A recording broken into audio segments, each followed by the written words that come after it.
से। गांव में एक दिन पहले एक घटना घटती है जहां दलित महिला मिट्टी लेने गई थी और मिट्टी लेकर के जब घर आ रही थी तो रास्ते में गाय को लेकर के एक झगड़ा हुआ। पुलिस आई, एफआईआर हुई तो उसमें रूबी ने अपनी गवाही दे दी। उसके ठीक दूसरे दिन रात्रि के 1 बजे दबंग उसके घर पे जाते हैं और हमला बोल देते हैं और उसकी पिटाई करते हैं कि तुमने गवाही कैसे दी। जी हाँ दोस्तों, नमस्कार, मेरा नाम है कुलदीप कुमार और हम आज आपके साथ जिस घटना को लेकर के आए हैं, ये घटना नेवाड़ी गांव की है।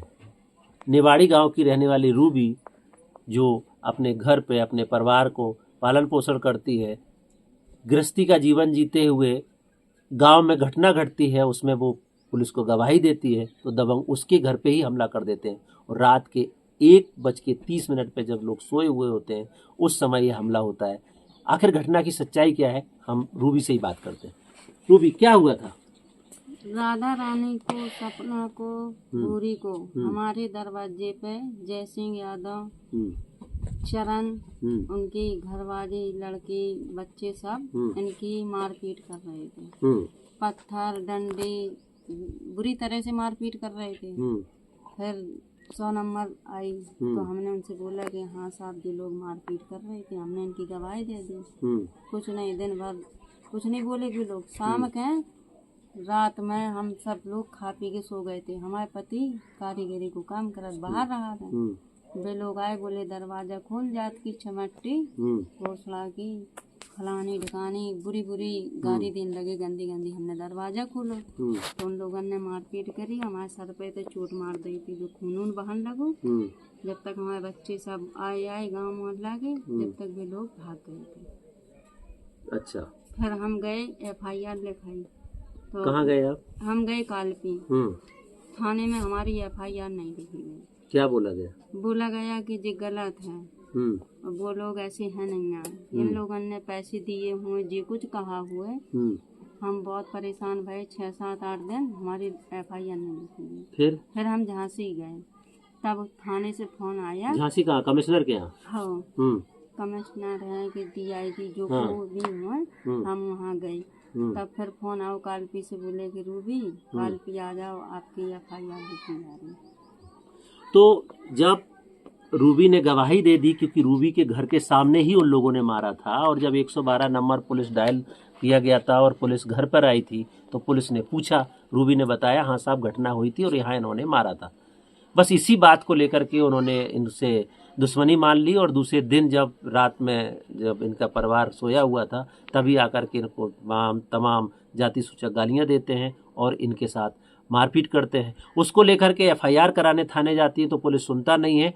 फिर इसको लेकर के आगे उच्च अधिकारियों के पास जाती है। जब कमिश्नर के पास जाती हैं, डीआईजी के पास जाती है, तब वहाँ से कॉल आता है, तब दरोगा इनको बुलाता है कि आप आइए, आपकी एफआईआर लिखी जाए। उस एफआईआर की कॉपी हमारे पास है जो यहाँ एफआईआर दर्ज हुई है। इस एफआईआर में 452, 323, 504, 506 SC/ST एक्ट की धारा 53 के तहत ये मुकदमा पंजीकृत कर लिया गया।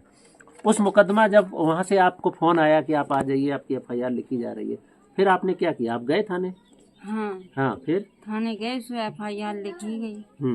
बस फिर हम घर चले गए। तो पुलिस आई यहाँ पे जांच करने आई? हाँ, जांच करने आई थी। वो तो ऐसे सीओ ऑफिस। हाँ, बस और कोई नहीं आया। तो हम लोग घर पे नहीं थे जब। हाँ, सुबह जांच कर ले गए थे, चले गए थे, जब से नहीं आए। तो सीओ ने आपको बुलाया, आपसे जानकारी लिया? कागज मांगे थे, पूछ जांच करी थी, बुलाया था। तो क्या बताया? 1-2 बार बयान दर्ज किए पुलिस ने? हाँ, क्या पूछा पुलिस ने? बयान दिए थे हमने। तो वे बोल रहे थे कि आप परेशान न हो, सब सही हो जाए है और हम उनका देख ले हैं। कुछ नहीं हुआ। तो वो आरोपी पकड़े गए? अभी कहाँ पर? नहीं पकड़े गए, एक भी नहीं पकड़े गए।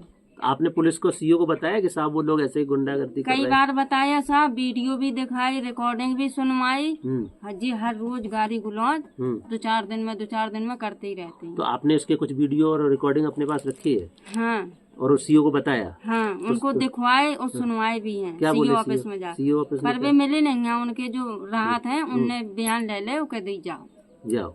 और ये तो ज्ञान भारती चौकी गए। जैसे गाली गुलौज जब भी करते हैं तो वे तो कह दिए थे कि तुम्हारा जी धंधा ही हो गया है, उल्टी भाषा बोला था, तो हम लोगों ने जाना ही छोड़ दिया। जाना ही छोड़ दिया। तो इस तरीके का व्यवहार जब एक दलित पीड़ित महिला के साथ अगर पुलिस करेगी या इस तरीके का व्यवहार होगा तो कैसे न्याय मिलेगा, एक बहुत बड़ा सवाल है।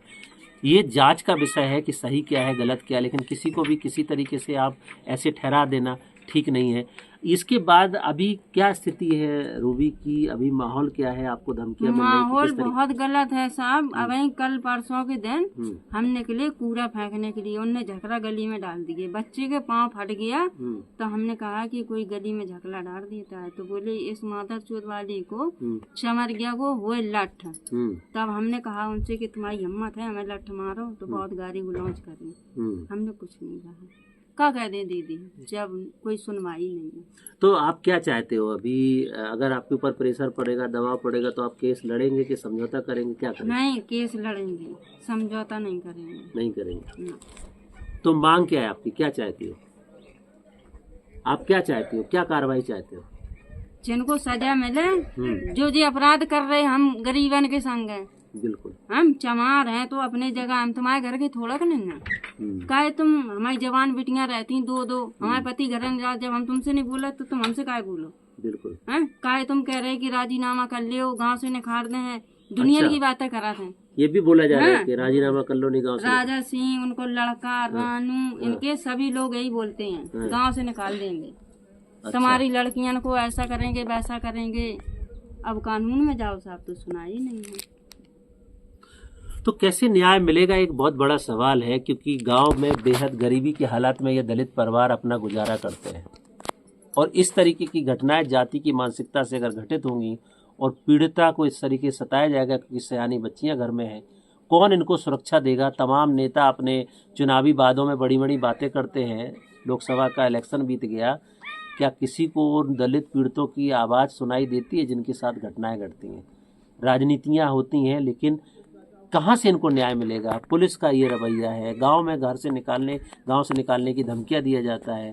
बेहद गरीबी के हालात में ये परिवार गुजर बसर करते हैं। सरकार ने कानून बनाया, SC/ST prevention of atrocity act आया, उस एक्ट में बहुत सारे प्रोविजंस दिए, पीड़ितों के बहुत सारे अधिकार दिए, लेकिन वो अधिकार सिर्फ कागजी कार्यवाही बन के रह रहे हैं, क्योंकि गांव का हाल, गांव का माहौल तो अभी इस तरह से है कि रूबी जैसी दलित कानून पे संघर्ष तो कर रही। विश्वास करो तो साहब राण रड़ी हैंगी, उनके घर में पति नहीं है, लड़का बाहर रहता है, जवान बिटिया बहू, तुम आदमी यादव हो तो इसको जो मतलब नहीं है कि तुम हर दिन के पत्थर मार रहे, लठ मार रहे, बुरी बुरी गाली बक रहे। अगर हमने कह दी कि हाँ मारपीट करिए तो ऐसे सलूक नहीं करी जात गरीबन। नहीं, सवाल यहाँ इसका नहीं है कि यादव है कि किस जाति से है, बात इस बात का है कि एक मानव होने के नाते आप किसी के साथ भी इस तरीके का अपद्रव नहीं कर सकते, इस तरीके की घटना घटन नहीं कर सकते। और इसीलिए ये SC/ST एक्ट बनाया गया था कि ताकि दलितों की सुरक्षा हो, और उसमें ये मुकदमा भी पंजीकृत किया गया है, जिसकी FIR हमने अभी आपको दिखाई है।